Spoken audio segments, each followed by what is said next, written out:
And what was your stance on the salary cap over the years?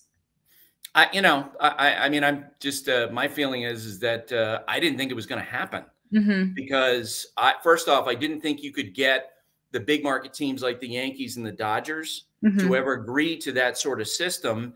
And the question, of course, is how do you make that work for the players? Well, if in fact, and the players union never really gamed out to figure out if there was an overall benefit for all the players to have a salary cap system.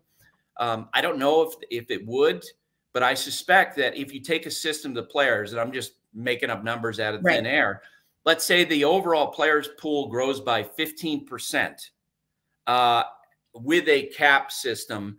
I think there'll be a lot of players in support of that if they feel like, look, there's more money available to all of us. Why would we not at least have a conversation about that? And players were upset that I spoke with who that they felt like it was just rejected out of hand, the idea when it might benefit more players. And they wanted it to at least be explored.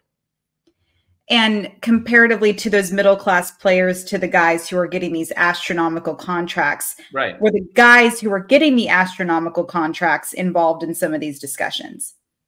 More so. And that's where the whole dynamic of, Scott's clients being the majority of the executive committee members was such a big deal to the rank and file. As you know, there's this perception that Scott has a lot of influence within the union leadership with Bruce Meyer.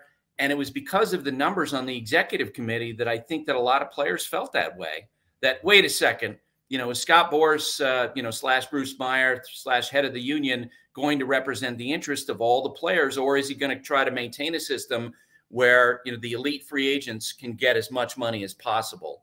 And whether or not that's actually true, I know, in Jeff's story, Andrew Miller pushed back against that, and he's not a Boras client. But I know that a lot of players absolutely believe that the interests of the middle class have not been represented.